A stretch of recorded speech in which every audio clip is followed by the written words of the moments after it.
샬롬, 주님의 이름으로 사랑합니다. 우리 하나님께서 우리를 지으셨고 또 우리를 구원하신 그 목적, 하나님을 예배하기 위해서, 하나님께 영광 드리기 위해서 우리를 지으셨고 구원해 주셨다는 사실, 그리고 구원받은 우리들이 이 땅에서 살아가야 할 목적, 사명이 있다면 우리가 아담의 범죄를 해서 잃어버렸던 하나님 나라를 다시 세워가는 것이 우리 성도들의 사명인 것을 여러분 잊지 마시기 바랍니다. 이 사명을 이루기 위해서 하나님은 많고 많은 사람들 중에서 저와 여러분을 택하셨음을 믿으시길 바랍니다. 그래서 우리가 교만하고 하나님을 알지 못할 때 하나님은 여러 가지 고난의 환경을 통해서 우리를 만나주시고 또 여러 가지 고난의 환경을 통해서 우리를 또 성장시켜 주시는 것입니다. 그래서 이제 우리가 그런 우리들이 단번에 하나님께 택함받고 부르심을 받은 그 순간부터 우리가 하나님의 일을 감당하면 좋겠지만 우리가 너무나 미숙하다는 거예요. 여러분 출애굽기에서 첫 번째가 하나님의 부르심의 큰 주제라면 두 번째 주제는 뭐냐면 두 진영의 대결이에요. 하나님과 사단, 하나님 나라와 마귀사단의 나라. 그런 두 진영의 대결 속에서 우리가 볼 수 있는 건 뭐냐면 특별히 10가지 재앙을 통해서 볼 수 있는 건 뭐냐면 여러분 10가지 재앙이 뭐 피재앙이다, 파리재앙이다, 개구리재앙이다, 이재앙이다 이런 것도 있지만 그 내면에 들어가면 결국 뭐냐면 이 10가지 재앙은요 결국 우리를 다듬어 가시는 그러한 재앙이라고 보면 되는 거예요. 그래서 10가지 재앙을 통해서 볼 수 있는 거 여러분 첫 번째, 물이 피로 변하는 그런 재앙을 통해서 우리의 완고함을 보신다는 거예요. 여러분 예수 그리스도를 믿으셨고 하나님 자녀 되셨잖아요. 근데 우리가 하나님 나라에 쓰임받기 위해서 여러분이 첫 번째 다듬어야 될 부분이 뭐냐? 완고함이라는 거예요. 그러니까 정말 말씀 그대로 아멘 아멘하고 그냥 순종하고 어린아이처럼 그대로 말씀을 빨아들이면 되는데 우리는요 하나님 믿기 전에 세상에 너무나 많이 물들어 있었어요. 그러다 보니까 말씀을 비교하게 되고 세상과 또 비교하고 또 불순종하게 되는 그런 완고함 때문에 우리가 잘하지 못한다는 거예요. 그래서 우리가 이런 완고함을 변화시켜야 되는 거예요. 두 번째 개구리 재앙을 통해서 우리가 다듬어야 될 부분이 뭐냐면 여러분들 뭘 절대가치를 두고 있어요? 돈입니까? 자식입니까? 건강입니까? 명예입니까? 우리는 이런 것을 절대가치를 두고 살았던 것이 우리 옛 생활의 방식이었다면 이 절대가치를요 하나님께 두어야 합니다. 그리고 우리가 절대가치를 하나님께 두지 않으면 끊임없이 이 절대가치를 하나님께 두기까지 끊임없는 시행착오를 반복하는 거예요. 출애굽기로 말하자면 끊임없이 광야에서 돌고 왔던 길 돌고 그러다가 광야에서 우리 인생을 마치게 되는 거예요.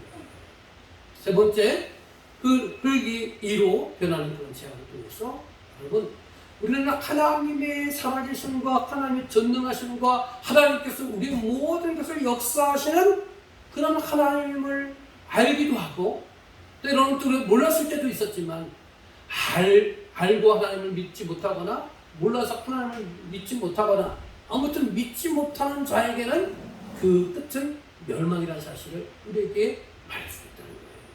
그래서 여러분 하나님을 지식으로만 알려고 하지 마시고 하나님이 말씀으로 우리에게 다가오시면 아멘하고 순종하고 실천하는 자, 하나님과 동행하는 자, 하나님을 전폭적으로 신뢰하는 저와 여러분이 되시기 바랍니다.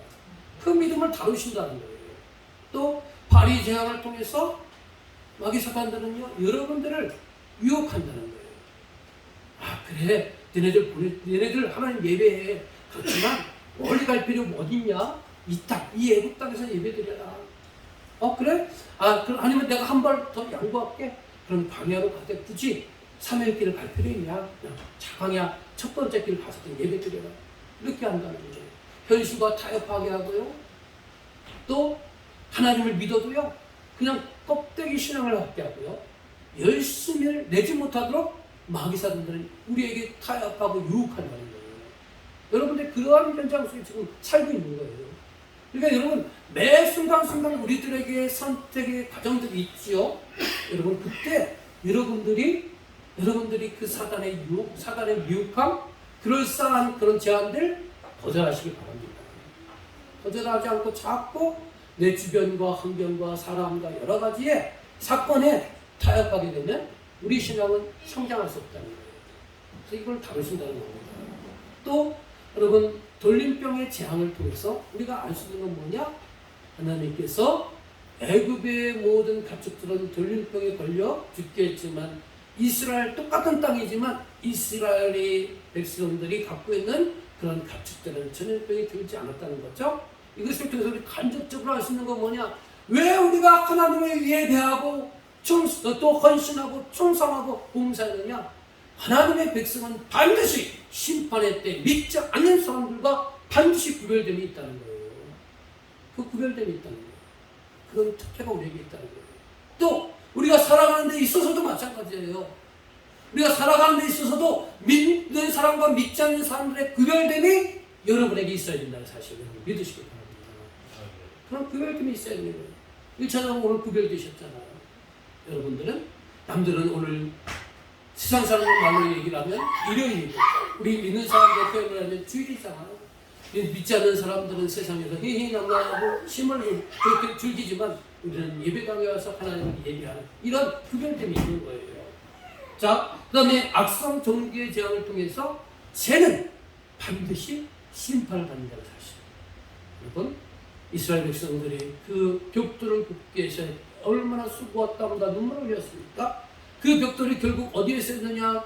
그 애굽의 신을 섬기는 제단을 쌓는 데 썼다는 거예요. 그래서 그 제단에서 나온 재로, 그 재를 가지고 또 악성 종기가 나오게 하는 것은 반드시 죄에 대한 심판을 물겠다는 겁니다.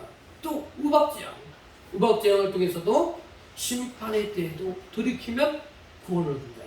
이건 뭡니까? 우리가 믿는 사람이라 할지라도 우리가 죄로 인해서 실족할 수 있어요. 또 죄로 인해서 우리가 또 범죄할 수 있어요. 그때라도 우리가 뒤돌이켜서 그렇게 하면 우리가 하나님의 용서의 은총을 누릴 수가 있다는 사실 보게 되는 겁니다.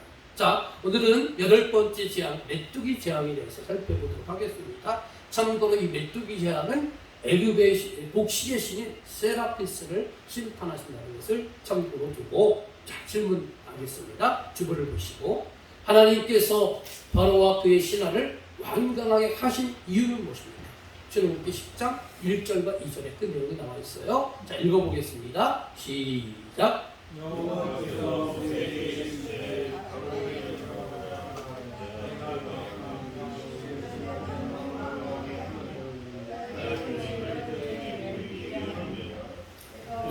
내가 애굽에서 행한 일들, 곧 내가 그들 가운데서 행한 표징을 내 아들과 내 자손의 귀에 전하기 위함이라. 내가 여호와인 줄을. 자, 하나님께서 바로와 그의 신하들의 마음을 완강하게 하신 이유가 뭐라고 했어요? 1절에는 나의 표징을 그들 중에 애굽 사람들이 보이게 했어. 그들 중에 몰라 알겠습니까? 하나님의 전능하신 살아계신 하나님을 닮은 거죠. 두 번째 이유는 뭐예요? 내가 그들 가운데서 행한 표징을 내 아들과 내 자손의 귀에 전하기 위해서. 이스라엘 자손 대대에 하나님의 사람 역사를 보고 눈으로 보고 경험한 그것을 자기의 자손들에게, 후손들에게 전하기 위해서. 그래서 신앙의 전통이 이어지기 위해서 이러한 애굽의 왕과 신하들의 마음을 완강하게 하셨다는 거예요. 자, 그러면서 우리가 곁들여서 살펴볼 건 뭐냐? 재앙이 왜 하나님께서 10번째 재앙까지 이어진 그 목적이 무엇인가를 우리가 살펴보자는 거예요. 첫 번째는 뭐냐면, 애굽 사람들은 어떤 신앙을 갖고 있었냐? 범신론적인 신앙을 갖고 있었어요. 범신론이 뭐냐? 우리 주변에 다 모든 것들이 신이라는 거예요. 또 어떤 것들이 나를 구원해주고 나에게 복을 줄지 모르니까 저 개구리도 신을 섬기고 이도 신을 섬기고 우리나라 개념으로 말하면 큰 나무 밑에 나무도 신을 섬기고 정말 이상하게 생긴 커다란 바위도 신을 섬기고 이랬다는 거예요. 그런 범신론을 갖고 있는 것이 애굽 사람들인데, 이런 재앙을 통해서 너희들이 믿고 고대하고 또 복을 빌었던 그것들은 참신이 아니고 참신은 여호와 하나님 한 분밖에 없다는 사실을 깨닫게 하기 위해서 10가지 재앙을 내렸다는 것입니다. 두 번째는 뭐냐면 이스라엘 백성들도 그 애굽에서 400년 동안 살았어요. 400년 동안 살다 보니까 애굽의 문화와 습관과 관습을 닮아갈까요? 안 닮아갈까요? 닮아가죠. 여러분, 그래서 같이 사는 게 무서운 거예요. 그래서 자녀들 교육도 이래라 저래라 하는 교육보다도 함께 오랫동안 같이 생활하면서 보고 듣고 했던 그런 것들이, 같이 살아왔던 것들이 교육이 되고 그 자녀의 사고와 사상이 형성되는 데 중요한 요소가 되는 겁니다. 이스라엘 백성들도 애굽에서 400년 동안 살면서 애굽의 그 무수한 신들을 보고 듣고 그러면서 은연중에 이들도 배운 거예요. 그래서 하나님은 10가지 재앙을 통해서 야, 네가 보고 듣고 배웠던 그 신들 헛되다는 걸 깨닫고 정말 참신한 누구야? 바로 여호와 하나님 한 분밖에 없다는 사실을 10가지 재앙을 통해서 애굽 백성만 깨우치는 것이 아니라 이스라엘 백성도 깨우친다는 거예요. 아울러 오늘날 우리들의 삶 속에도 마찬가지예요. 여러분들이 예수 그리스도 믿고 하나님의 자녀가 되었지만 우리는 오랫동안 살아오면서 미신과 잘못된 습관과 관습과 전통으로 인해서 우리가 어떤 것들에 익숙해 있다는 거예요. 사고가 그런 데 굳어졌다는 거예요. 그래서 하나님은 그런 우리를 깨우치기 위해서 여기 출애굽기는 10가지 재앙이지만 오늘 우리의 삶 속에서 여러 가지 크고 작은 환난과 고통을 우리에게 주시고 있다는 거예요. 어려움을 주고 있다는 거예요. 고난을 주고 계시다는 거예요. 그래서 우리 믿는 자들은 우리의 고난을 대하는 자세가 뭐냐? 하나님이 이 고난을 통해서 깨닫게 해주시고 알게 해주시고 하나님의 섭리를 보게 하옵소서. 이런 자세로 고난을 대면하고 있는 것입니다. 세 번째, 10가지 재앙을 주시는 목적이 뭡니까? 하나님의 섬기는 법을 이스라엘 백성들에게 알리기 위해서. 이스라엘 백성들, 오늘날 또 우리 한국 기독교인들은 하나님을 어떤 복만 주시고 내 어려운 문제를 해결해 주시는 그런 분으로만 알고 있다는 것이죠. 그러나 이 10가지 재앙을 통해서 하나님이 전능자 하나님이시고 우리의 모든 것 생사화복을 주관하신 주권자 하나님이시고 그럼에도 불구하고 택한 백성을 사랑하시고 구원하시는 그 하나님의 사랑을 이런 10가지 재앙을 통해서 하나님을 경험하고 알고 성장하도록 그렇게 하기 위해서 10가지 재앙을 주셨다는 거예요. 오늘 우리들의 삶 속에도 마찬가지예요.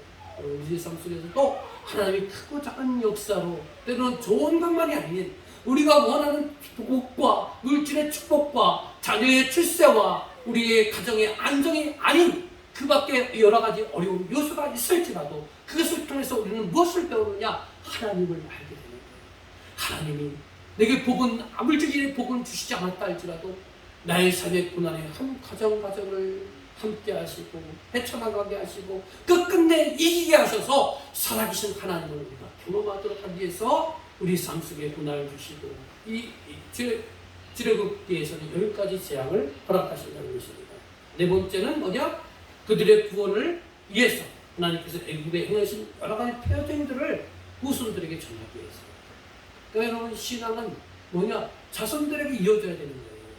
내가 하나님께서 나를 은혜 중에 부르시고 택하시고 내게 다가와 주셨고 내가 하나님의 감동 주시고 은혜 주셔서 예수 그리스도 영접하고 하나님을 아버지를 믿고 섬기며 살아왔던 지난 모든 날들 그 신앙 속에서도 평탄한 것도 있었고 좋은 것도 있었고 하나님의 은혜도 경험하고 축복도 경험했지만 그러나 때로 우리가 곁들여 가서 많은 어려움을 겪었던 그런 모든 것을 통해서 내가 체험한 하나님 내가 경험한 하나님을 나는 나만 간직하는 것이 아니라 내 자식들에게 여러분의 자녀들에게 막연히 교회 가자 아니고 주일 예배 드리러 가자가 아니고 여러분이 체험한 하나님을 그들에게 가르쳐 주시기 바랍니다. 이것을 하기 위해서 10가지 재앙을 목격하게 하시고 경험하게 하시고 체험하게 하셨다는 거예요.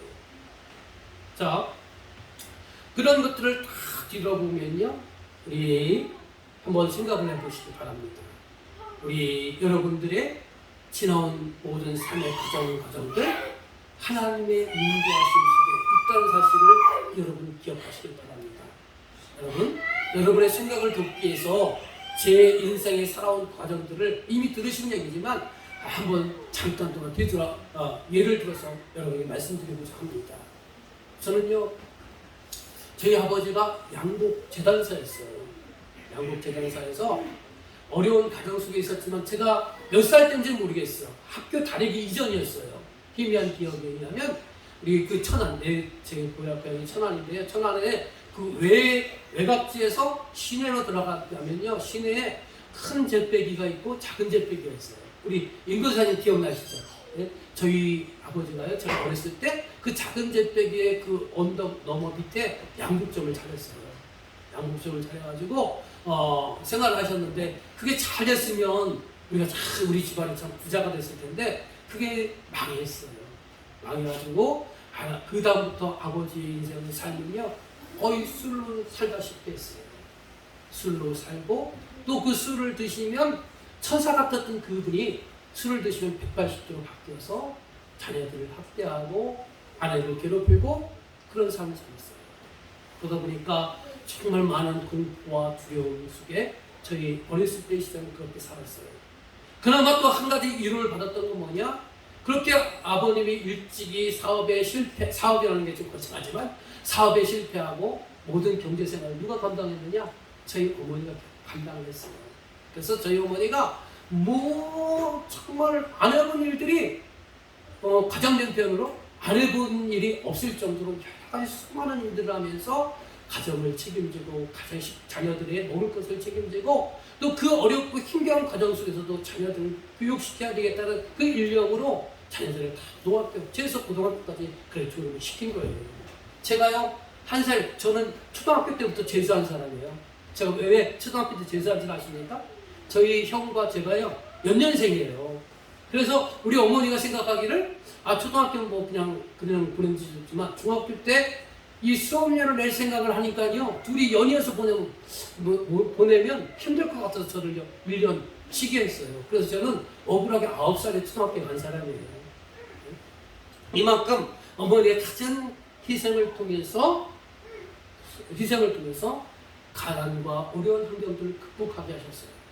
그런데 이러한 어려움과 가난과 힘겨운 가정들을 극복하게 하셨는데, 이것이 지금 돌아온 시점에서 생각해 보니까 제가 이 목회하는 데 있어서 처음에 이 선민교회 왔을 때 너무나 열악한 경제적으로나 여러 환경적으로 열악한 환경 속에서도 이것을 감당할 수 있도록 하는 그런 살아온 배경이 바로 여기에 있었다는 거예요.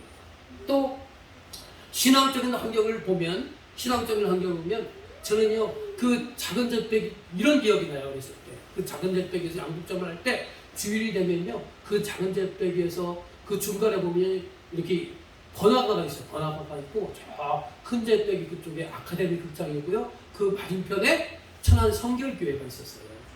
그 성결교회, 제 어머니가 교회를 다니셨는데 주일날 되면 저는 어떻게 했냐면 어머니 따라서 교회를 갔다가 어머니는 예배드리고 저는 밖에서 기다리고 있었어요. 근데 기다리는 게 심심하니까 어느 성도님이 타고 온 자전거 그 바퀴를 돌렸다.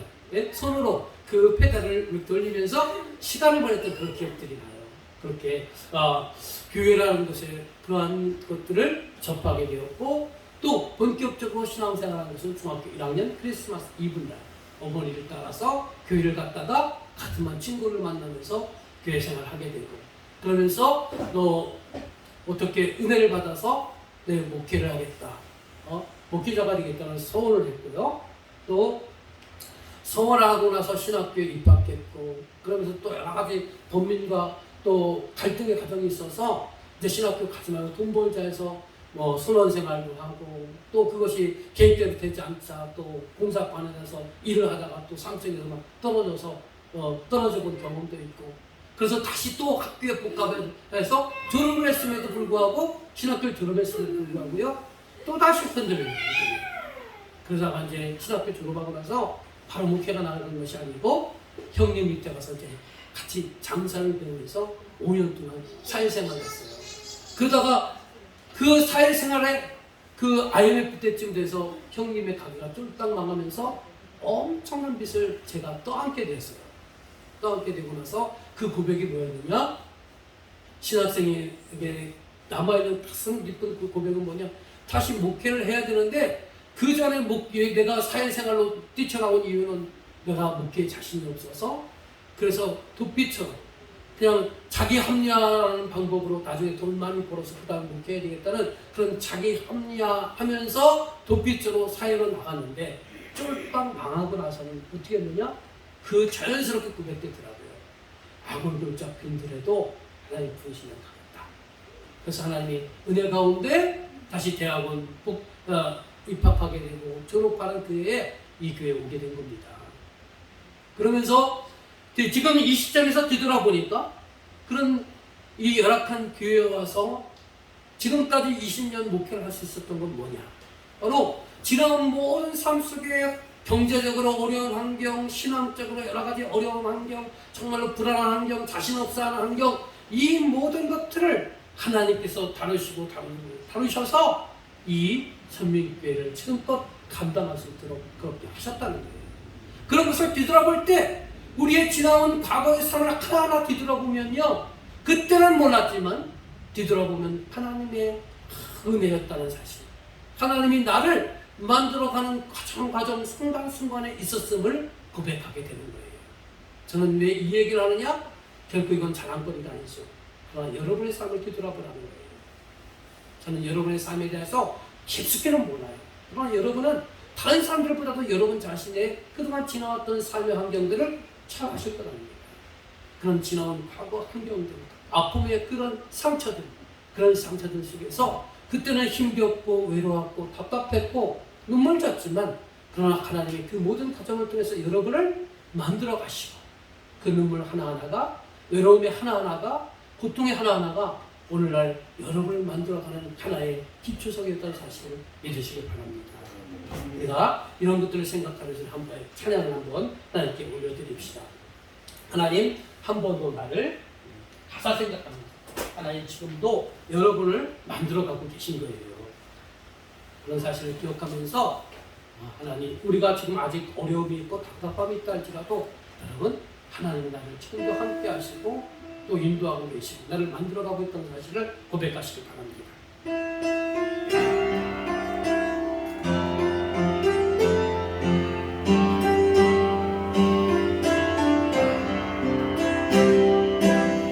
하나님 한 번도 나를 실망시킨 적 없으시고 언제나 공평과 은혜로 나를 지키셨네.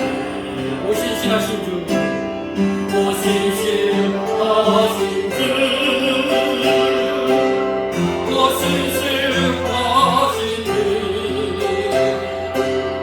내 너를 떠나지도 않으리라.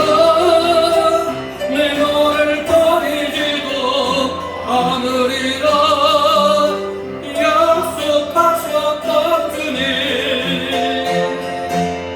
그 약속을 지키사 이거라도 영원토록 나를 지키시리라. 지나온 모든 세월들, 지나온 모든 세월들 돌아보아도 그 어느 것 하나 주의 손길 안 미친 것 전혀 없네. 오신실하신 주, 오신실하신 주,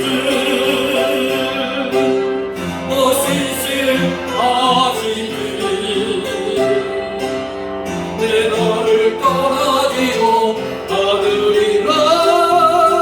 내 너를 버리지도 않으리라.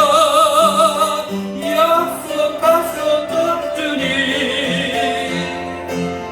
그 약속을 지키사 이곳으로도 영원토록 나를 지키시리라.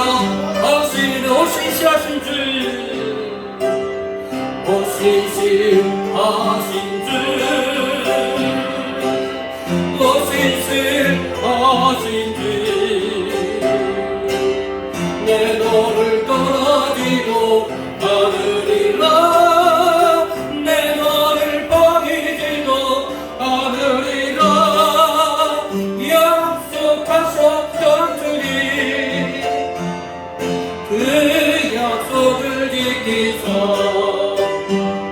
이후로도 영원토록 나를 지키시리라 확신한 이후로도 영원토록 이후로도 영원토록 나를 지키시리라 확신하네. 여러분의 지나온 모든 삶들 지나보면 한숨이었고 눈물이었고 정말 아픔이었지만 그 하나하나가 여러분을 만들어가는 과정이었고 하나님이 여러분과 함께 하심을 믿으시기 바랍니다. 자, 복과 저주를 한번 봅시다. 오늘날 여러 가지 우리 삶 속에 펼쳐지는 사건과 일들이 있잖아요. 사건과 일, 좋은 일들은 우리가 정말 즐겁게 보내는데 그렇지 못한 사건과 일들이 있어요. 이러한 사건과 일들 앞에서 우리는 어떻게 해야 되느냐? 바로 그 여러분이 겪고 있는 사건과 일 앞에서 여러분이 어떤 선택을 하냐에 따라서 복과 저주가 그곳에 있다는 거예요. 자, 말씀 보겠습니다. 신명기 30장 15절부터 18절 말씀 읽어보겠습니다. 시작. 보라. 곧 내가 오늘 내게 명령하여 내 하나님 여호와를 사랑하고 그 모든 길로 행하며 그의 명령과 규례와 법도를 지키라 하는 것이야. 그리하면 내가 승전하며 번성할 것이야. 곧 내 하나님 여호와께서 내게 복을 주실 것이니라. 그러나 내가 마음을 돌이켜 듣지 아니하고 유혹을 받아 다른 신들에게 전하고 그를 섬기면 너희가 반드시 망할 것이야. 너희가 요단을 건너가서 차지할 땅에서 너희의 날이 길지 못할 것이다. 늘 신명기의 배경은요, 이제 40년 광야 생활의 막바지에 있는 거예요. 이제 요단강만 건너가면 그토록 꿈에 그리던 가나안 땅에 들어가는 거예요. 그때 모세가 마지막 유언처럼 남겼던 내용이죠. 그래서 이런 얘기를 지금 여러분이 읽으신 말씀을 하는 거예요. 복과 생명과 복, 사망과 화가 너희들 앞에 있다는 거예요. 오늘 우리들의 삶 속도 마찬가지로 우리들의 삶 속에 여러 가지 일과 사건들이 펼쳐져 있는데 여러분 그 일과 사건을 통해 그 일들을 우리가 어떻게 받아들이냐는 거예요. 여기 나와 읽으신 말씀대로 그런 사건과 환경 속에서도 변함없이 여호와를 사랑하고 또 하나님 말씀의 법도와 뜻을 그대로 지키고 행하면 너희가 복을 받을 것이라는 거예요. 그러나 우리가 지금 맞닥뜨리고 있는 그 원치 않는 사건과 사고와 환경 속에서 우리가 마음을 돌이키고 세상의 마귀 사단의 유혹을 받아서 하나님을 버리고 다른 신들을 섬기고 세상으로 나가면 그 사람들의 인생은 어떻게 될 것이냐? 바로 너희가 반드시 어떻게 한다고요? 망할 것이라는 거예요. 하나님께서는요 모든 사람들에게 선택의 기회를 주시는 겁니다. 그 사정 속에서 여러분이 하나님을 사랑하고 그분의 말씀에 순종하는 그런 사람들은 반드시 하나님이 예비한 복을 누리는 것입니다. 누릴 걸 여러분 믿으시길 바랍니다. 그러나 그러한 여러 가지 사건과 환경 속에서 하나님을 원망하고 하나님을 대적하고 하나님을 떠나고 마귀 사단의 미혹과 유혹에 넘어가서 우리가 세상으로 떠나고 죄를 범하고 죄를 답습하게 되면 그 사람들에게는 복이 아니고 저주와 심판이 임한다는 사실을 여러분 기억하시고 알고 계시길 바랍니다. 여러분 주부에 있는 가운데 면에 그 별표 두 개를 봅시다. 자, 제가 먼저 파란색 글씨를 읽으면 여러분이 그 빨간색, 분홍색, 핑크색, 그 빨간색을 읽어주시기 바랍니다. 망하고 싶은가? 또 잘 살기를 원하는가?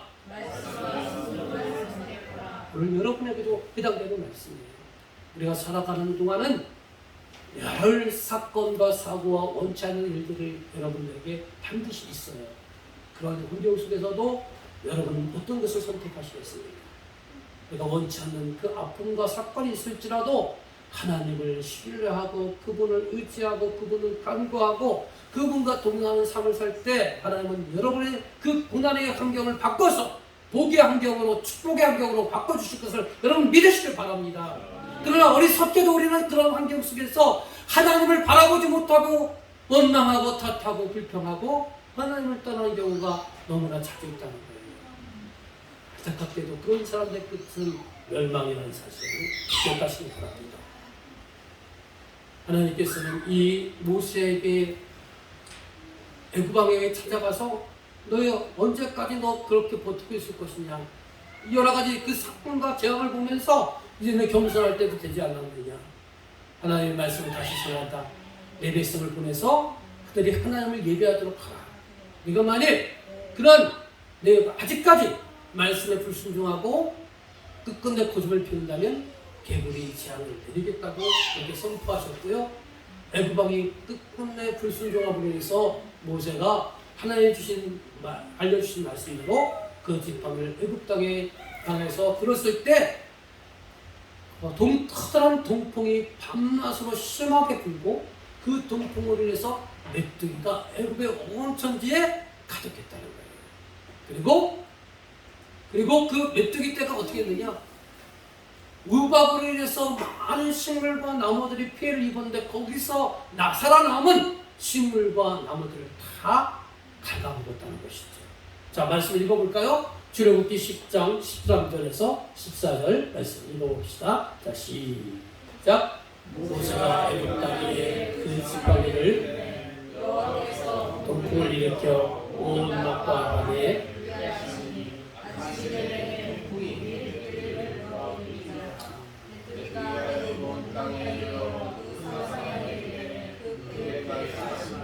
이런 메뚜기를 전에도 없었고 후에도 없을 것이다. 메뚜기가 온 땅을 덮어 땅이 어둡게 되었으며 메뚜기가 우박에 상하지 아니한 밭채소와 나무의 열매를 다 먹었으며 애굽 온 땅에서 나무나 밭채소나 푸른 것은 남지 아니하였더라. 여러분, 우리가 지난주에서 살펴봤던 다시 한번 보면 이 두 번째 네 가지 재앙의 특징이 있어요. 첫 번째 네 가지 재앙, 비, 개구리, 이파리 재앙은요, 자연재해, 환경적인 재앙이었다는 거예요. 우리에게 불쾌감을 주고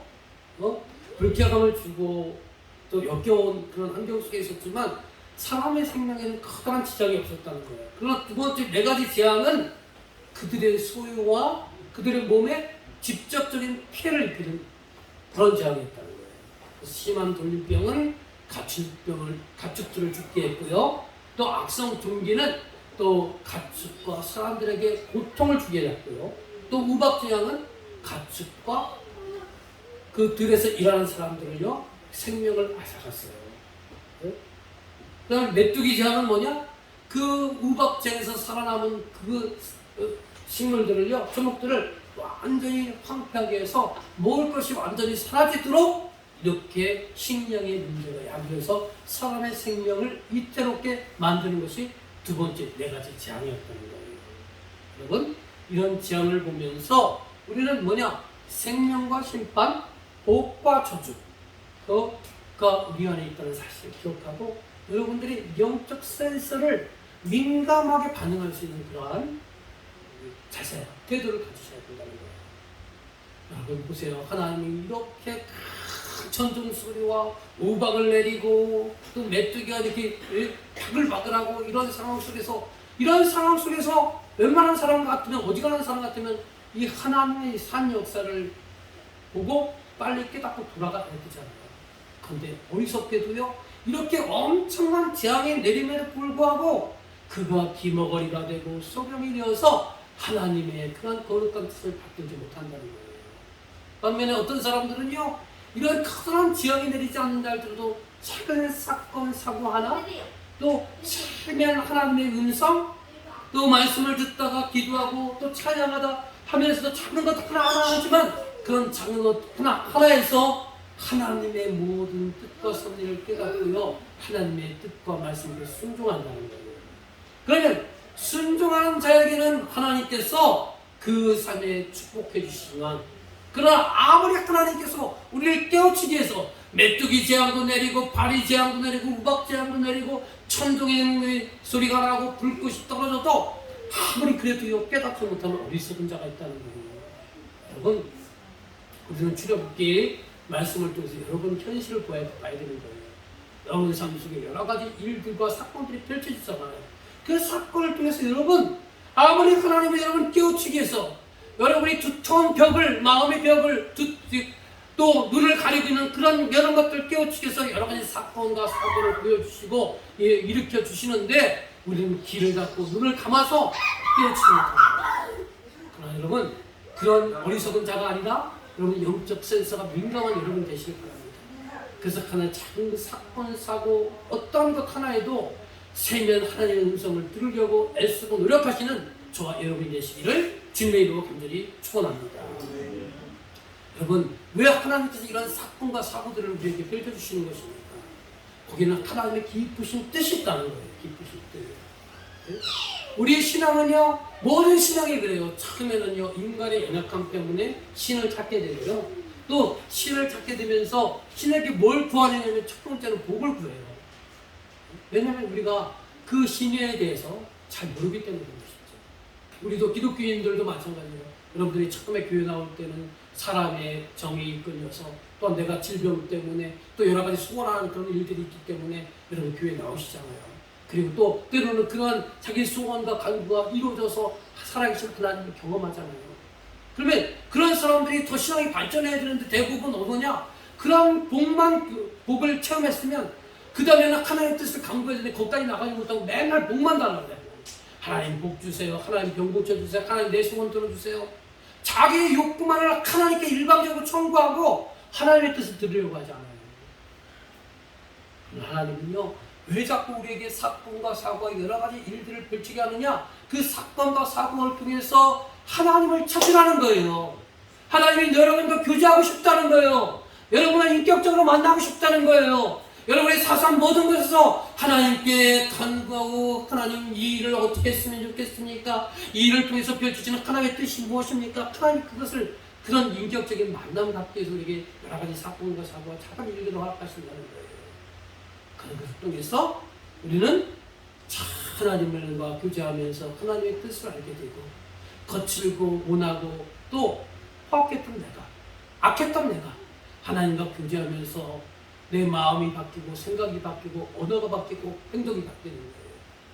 그래서 우리가 전에는 정말 무질서했던 사람이 하나님 만나고 하나님과 인격적인 교제하면서 겸손한 사람이 되고 온유한 사람이 되고 또 남을 포용하고 용서할 수 있는 넉넉한 사람이 되고 또 어려운 사람이 있으면 정말 도와주려고 하는 그런 긍휼과 차별 풍성한 하나님의 성품으로 변하는 거예요. 하나님 그런 일을 하기 위해서 우리에게 여러 가지 사건과 사고를 통해서 우리를 부르시고 다뤄가신다는 거예요.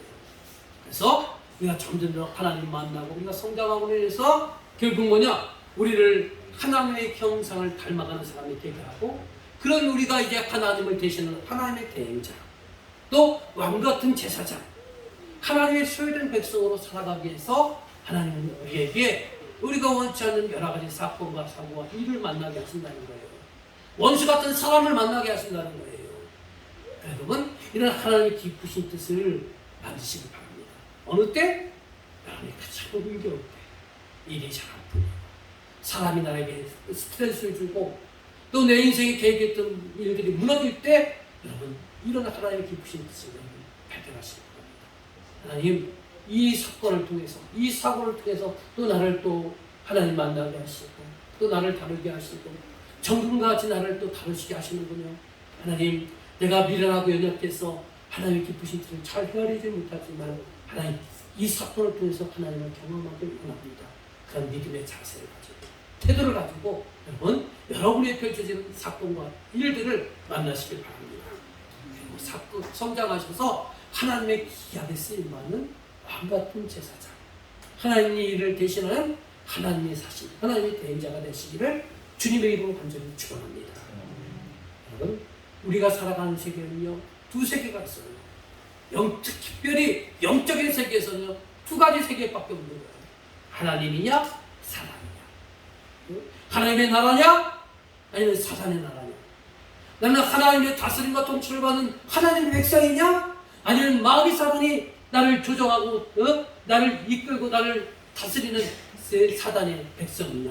두 가지가 있다는 거예요. 주의 극기로 말하자면 내가 모세냐? 아니면 바로냐? 내가 이스라엘 사람이냐? 아니면 애굽 사람이냐?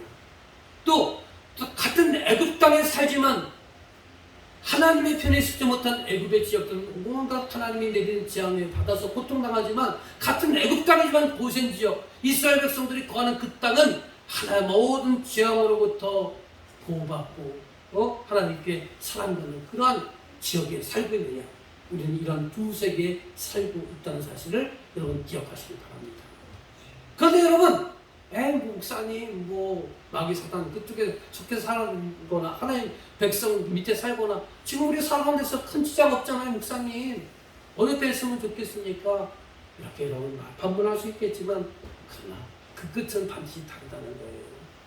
하나님 심판의 때가 이르면 우리가 이 출애굽기를 통해서 보잖아요.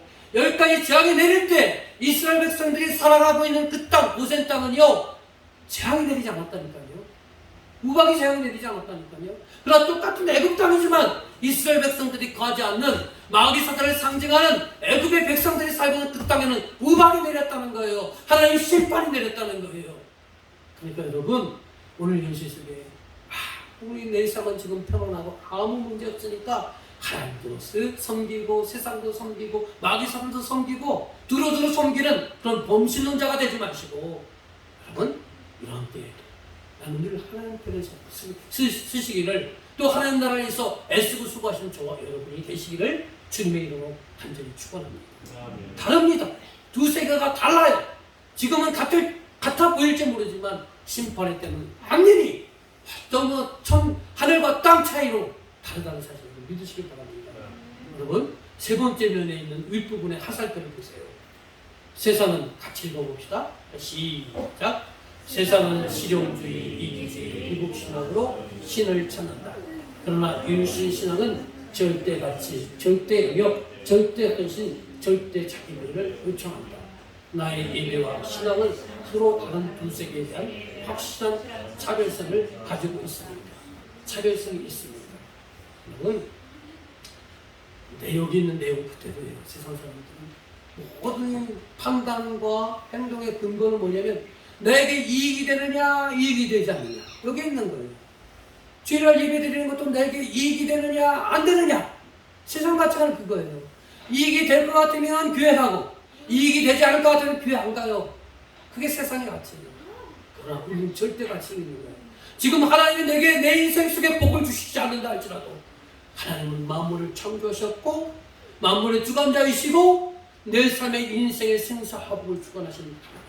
그뿐만 아니라 내가 정말로 죄악 가운데 있을 때 자기의 가장 귀하신 외아들이신 예수 그리스도까지 희생시키셔서 나를 차려 세워주신 사랑의 하나님, 은혜가 충만하신 하나님, 자비와 또 사랑이 풍성하신 그 하나님, 내가 하나님을 믿고 그 하나님 편에 서서 있기 때문에 내가 지금 현실에서 어려움이 있고 내 뜻대로 안 되고 늘 문제가 연속되지만 그럼에도 불구하고 나는 절대 가치로 두겠다는 그런 하나님을 절대 가치로 두겠다는 그런 믿음을 가지시기 바랍니다.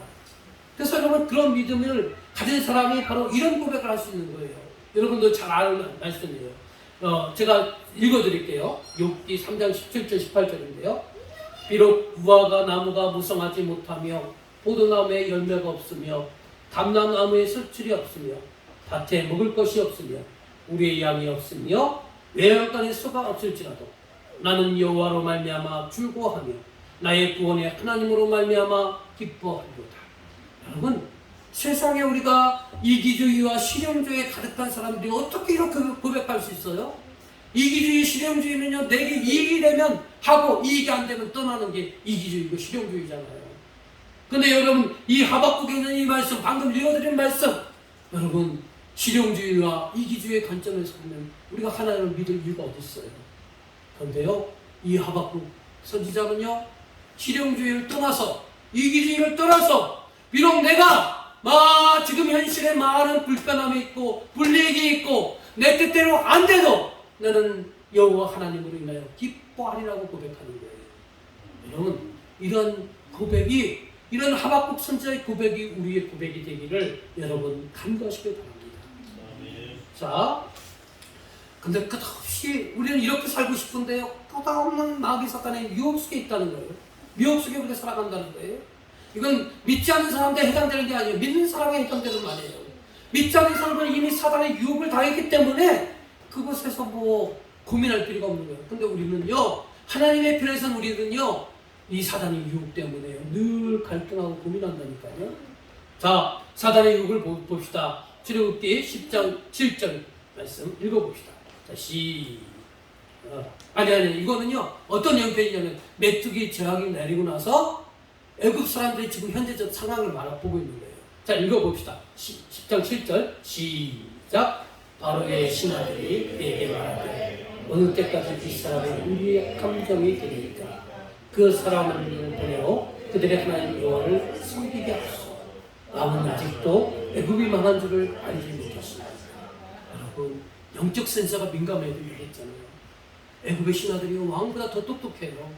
이 메뚜기 재앙이 내리고 나서 내린다는 이게 경고를 듣고 나서요, 애굽의 신하들은요, 왕에게 이렇게 간구하잖아요. 왕이시여, 더 이상 이스라엘 백성들 때문에 우리가 이런 고난 당하는 거, 재앙 맞는 거 이제 지겹습니다. 힘겹습니다. 네? 이토록 일곱 번째 재앙까지 우리가 겪었으면 이 이스라엘 민족이 믿는 하나님이 정말 전능자 하나님을 우리가 인정합시다. 언제까지 이들 하나님 말씀에 순종하지 못해 고집 피워서 이런 재앙을 당하겠습니까? 왕이시여, 우리가 지금 정말 망하게 일보 직전인 것을 왕은 모르십니까? 우리가 이런 재앙 때문에 얼마나 고통 가운데 있는 줄 모르십니까? 하면서 그나마 영적 센서가 왕보다 더 뛰어난 이 신하들이 이렇게 고백하고 있는 거예요. 그런데요, 애굽 왕은요, 이런 신하들의 그 충고를 들어가지고 모세와 아론을 다시 왕국을 나갔던 모세와 아론을 다시 불렀어요. 그리고 제안하는 그 바로의 타협하는 보세요. 자, 10장 9절 말씀 읽어봅시다. 자, 시작. 모세가 이르되 우리가 여호와 앞에 절기를 지킬 것인즉 우리가 남녀노소와 양과 소를 데리고 가겠나이다. 그렇게 하지 말고 너희 장전만 가서 여호와를 섬기라. 이것이 너희가 구하는 바니라. 이에 그들이 바로 앞에서 쫓겨나라. 바로의 타협, 신하들의 그런 충고가 있었기 때문에 모세와 아론을 다시 불렀어요. 그리고 야, 니네들 그토록 하나님께 예배드리는 것이 소원이라면 그래, 내가 허락하겠다. 근데 야, 누구 갈 거야? 그랬더니 모세가 뭐라고 합니까? 남녀노소와 소와 양과 모든 것을 가지고 가겠다는 거예요. 하나님께 예배드릴 때 하나님이 기뻐하시는 모든 것들을 다 동원해서 가겠다는 거예요. 근데 바로 뭐라고 합니까? 야, 내가 너희들 허락했잖아. 남녀노소 가라고 허락했잖아. 그러면 하나님이 내가 하나님 뜻 이미 항복한 거야. 근데 봐라, 저 광야길을 갈 때 너희 자녀, 처자식들과 식구들 다 데리고 가면 얼마나 힘들겠니? 저 광야 갈 길을 가는 거 혼자 가는 것도 어려운데, 그러니까 내가 야, 너희들 때 100% 내가 들어줬으니까 이제 처자식들을 여기서 남겨놓고 이 장정들로 가서 예배를 드리라는 거예요. 여러분, 이것이 바로 하나님 말씀을 듣고 순종입니까? 아니라는 거예요. 우리 사람들, 남자들은요, 예? 혼자 독약청청 잘 살고 내가 혈기왕성하고 잘 나갈 때 바람도 피고 그렇지만요, 끝끝내 어떻게 해요? 조광기철을 버린 사람 끝끝내 어떻게 해? 옛날 스토리에 보면 어때요? 다시 돌아오잖아. 근데 어느 때 돌아와요? 병들고 또 돈 다 쓰고 그렇게 돌아오잖아요. 아무튼 이건 뭘 얘기하는 거예요? 여러분, 남자는 그만큼 혼자 독약청청 쓸 수 없는 존재라는 거예요. 아내와 자녀들을 함께하고 포용할 수 있는 것이 하나님이 허락한 가장인 남자의 역할이라는 거예요. 바로왕이 이 제안은 결국 뭐냐? 야, 너네만 갔다가 내가 하나님 말씀 순종했잖아. 너네 보내줬잖아. 근데 있잖아, 그들이요, 이스라엘 남자들이요, 광야에 갔다가 아내가 그리워서 자식이 그리워서 다시 애굽으로 돌아오게 되는 거예요. 바로 애굽 왕의 관계라는 거예요. 하나님 말씀에 대한 100% 순종이 아니라는 거예요. 그렇기 때문에 우리가 여러분 하늘 이 땅에서 하나님의 백성으로 살아갈 때 우리가 지켜야 될 것이 있는데 뭘 지켜야 하느냐면 여러분 마음을 지켜야 돼요. 마음. 그래서 여러분 여기 우리 광고 난 첫 번째 뭐라고 써야 되냐면 마음이 바뀌면 행동이 바뀐다는 거예요. 여러분 마음 관리가 그만큼 중요하다는 거예요. 예? 근데 우리는 어떻게 교만해가지고요. 나는 내 계획한 대로 다 100%살 수 있어. 그렇게 생각하는데요. 절대 아니에요. 자, 여러분 말씀 봅시다. 잠언서 21장 1절의 말씀. 1절의 말씀 읽어보겠습니다. 자, 시작. 왕의 마음이 여호와의 손에 있으니 마치 동물과 같아서 그가 임의로 인도하시니라. 우리의 마음이 내 생각과 내 계획대로 다 진행하는 것 같지만요. 내 생각과 내 계획대로 진행하는 게 없다는 거예요. 이 말씀 잠언서에 보면 왕의 마음이 누구에게 달렸다는 거예요? 여호와의 손에 달렸다는 거예요. 어떤 거냐? 마치 본물. 본물이 뭐예요? 갇혀있는 물이잖아요. 저수지 같은 거예요. 저수지. 저수지에 갇혀있는 물이 있잖아요. 근데 그쪽이 저수지가 터져보세요. 그 물이 급류가 확 해가지고 금에 뜯어지는 거 다 휩쓸고 나가잖아요. 우리의 마음이 그렇다는 거예요. 내가 편안할 때 아무 문제 없을 때는 내 계획대로 내가 생각한 대로 내 마음대로 모든 것 될 수 있지만 될 수 있을 것 같지만요. 우리 마음은 그렇지 않다는 거예요. 본물 터지듯 우리 마음은 갈팡질팡할 수밖에 없다는 거예요. 결국 우리의 마음은 누가 주장하느냐? 내가 주장하는 게 아니에요. 하나님이 우리를 주장하고 계시다는 거예요. 그렇기 때문에 여러분 맨 끝에 있는 말씀 읽어볼까요? 사람의 마음은 자 읽어봅시다. 시작. 사람의 마음은 하나님께서 은혜를 보시지 않으면 복음에 반응할 수 없고 믿고 보를 받을 수도 없다. 우리는 하나님께서 은혜를 보셔야 굶주리실 존재이다. 그러니까 여러분 마음을 관리를 하기 위해서 여러분이 해야 될 게 뭐냐? 은혜를 간절히 삼아야 되는 거예요. 은혜를 간절히 삼아야 되는 거예요. 하나님, 제 마음, 제 생각, 제 계획, 제 지혜 내 마음대로 할 수 없어요. 나는 강한 마음 가졌어도 조그만 문제 앞에서 굴복하고 조그만 장벽 앞에서도 내 마음 하루에도 100번 바뀌는 것이 나의 마음입니다. 하나님 나의 마음 주장하기 위해서 하나님 나를 붙들어 주시고 나를 긍휼히 여겨 주시고 나에게 은혜를 달라고 여러분 강구하셔야 되는 거예요. 여러분 하나님 내 가정 내 마음대로 할 수 없어요. 내가 계획했다 할지라도 내 뜻대로 안 돼요. 하나님 그러니까 내 가정 하나님 붙들어 주시고 지켜주시고 하나님의 계획과 뜻과 섭리대로 내 가정과 식구와 아내와 자녀들이 그 길을 갈 수 있도록 하나님 놀라운 섭리와 은혜를 베풀어 주세요. 그리고 그렇게 간구할 수밖에 없는 거예요. 하나님 내가 섬기고 봉사할 이 선민교회 하나님 내가 이 교회에서 정말 내 마음대로 할 수 있는 것들이 아무것도 없어요. 하나님 은혜 주셔서 비록 작은 교회지만 하나님 이 교회를 통해서 하나님이 하시고자 하는 일들이 이루어질 수 있도록 하나님 내 교회 이 선민교회를 내가 헌신하고 충성자가 될 수 있도록 내 마음과 생각과 행동들을 주장해달라고 우리가 간구할 수밖에 없다는 거예요. 여러분이 소망하는 그 모든 일에도 하나님 내가 이런 계획을 세웠다 할지라도 이 계획을 진행하시고 이끄시고 열매 맺게 하시는 것이 하나님임을 내가 믿사오니 하나님 내 마음 주장하여 주시고 내 생각과 계획 주장해 주십시오. 그러니 하나님 결국은 하나님의 은혜 아니면 살아갈 수 없는 존재가 나입니다. 하나님 내 마음 주장하는 것도 하나님이 주장하는 것이오니 하나님 제게 은혜를 달라고 여러분 간구하시는 저와 여러분이 되시기를 주님의 이름으로 축원합니다. 그래요 하나님 여러분의 펼쳐지는 모든 사건과 사고와 일 앞에서 생명과 복이 여러분 앞에 있는데 하나님 여러분 마음 관리 잘 하셔서 말씀 앞에 순종하고 하나님 편에 서서 생명을 누리고 복을 누리는 저와 여러분이 되시기를 주님의 이름으로 간절히 축원합니다.